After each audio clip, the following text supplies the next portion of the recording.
Sauf que, si ça n'était que des reprises, ça serait pas suffisant. Elles sont originales. Exactement. Il faut que ça soit un peu travaillé quand même. On commence avec les deux beaux gosses de la chronique, à part vous et moi, William, hein, évidemment, mais là c'est du beau gosse de... Surtout, voilà, oui, c'est celui qui est en gris. Alors, donc les deux beaux gosses, ils s'appellent Luka Sulik et Stepan Hauser, ils sont croates, et donc leur groupe s'appelle Two Cellos. Cellos, c'est violoncelle, voilà, on les voit, hein. Ils ont 26 ans, hein, ils sont acteurs un peu aussi, non?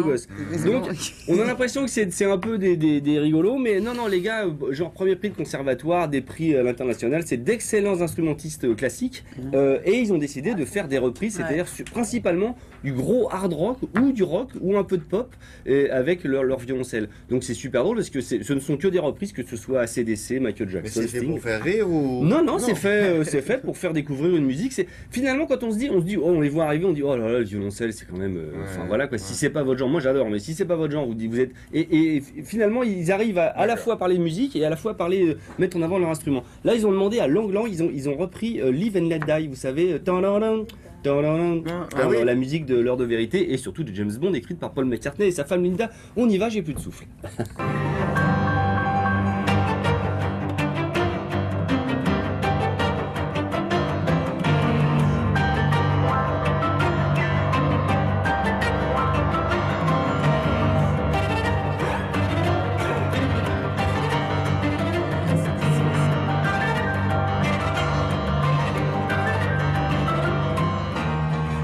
Quelle énergie!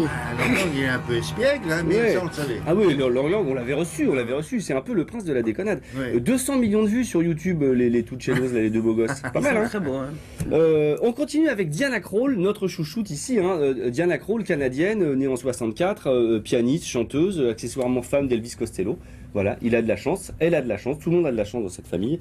Voilà, on la connaît vraiment pour ses reprises jazz, que ce soit Duke Ellington, Nat Cole ou Gershwin. Et là, elle fait un album de reprise, mais cette fois-ci pop, c'est-à-dire elle raconte qu'elle a été chercher comme ça le soir sur internet, sur YouTube, elle se balade et elle cherchait des titres qu'elle aimait bien. Donc ça va de Elton John à Dylan en passant par The Mamas and the Papas. Comment vous faites une fois que vous avez trouvé un titre qui vous plaît bien? Vous appelez monsieur l'auteur en disant je peux... Non, vous avez le droit comme ça de reprendre un titre. Elle a le droit de rechanter, de modifier, d'adapter, exactement, de réarranger. Exactement. Donc là évidemment c'est très jazz puisque c'est Diana Krall, c'est dans son univers. Donc elle prend des chansons qui sont très très loin de son univers et elle les amène dans son piano. Alors. Écoutez The Mamas and the Papas, vous allez voir, ça va vous dire quelque chose. Prêtez l'oreille.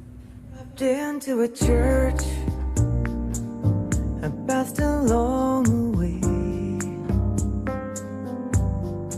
got down on my knees, and I pretend to pray. This album just... Encore. Mais non, c'est fait pour vous donner envie. Ah d'accord. Et donc, c'est ça le principe de cette exactement. The teaser, voilà. Elle sera en concert le 14 et le 15 octobre. On a un peu de temps.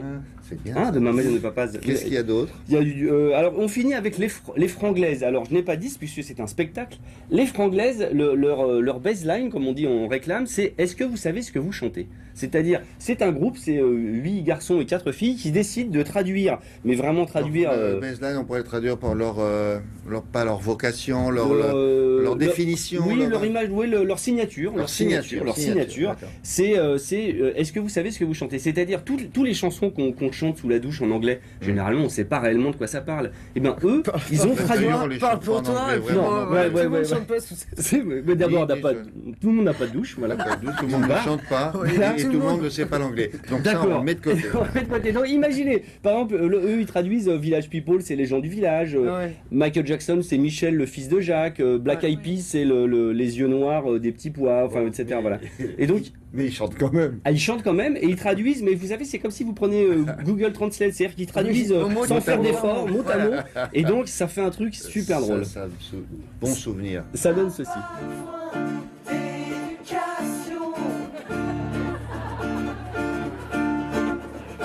Hey, professeur, laissez les jeunes tranquilles. Maman m'a toujours dit, attention à qui tu es, attention à ce que tu fais. Regarde le mensonge devient vrai. Hey, hey, hey. Il dit jamais pas mon amant. C'est juste une fille. Pierre, qu'est-ce qui faisait ça? Europe 1 dans les années 70. Ah bon? Quelqu'un qui traduisait. Qui traduisait toutes les chansons. Billy Jean, le gosse n'est pas ton fils, moi j'aime beaucoup. Billy Jean, c'est très très bien. Voilà. Drôle, ça. Et c'est le début des vacances. Si jamais vous savez pas quoi faire, allez au Rex avec vos enfants. Il y a un spectacle Disney, une comédie musicale vachement bien. Voilà, ça commence là cette semaine. Voilà, je dis ça, je dis rien parce que souvent les minuscules, on sait plus comment faire. Donc voilà. J'ai terminé. Les minuscules sont vos enfants? Oui, c'est ça. Vous les c'est appelez comme ça? Tous les minuscules du monde. Et ils vous appellent le géant. Gigantor. Ils ont de l'humour. Ils ont de l'humour. C'est le minimum. Merci beaucoup. On passe à la météo maintenant. Ah, ça c'est moins drôle. Vous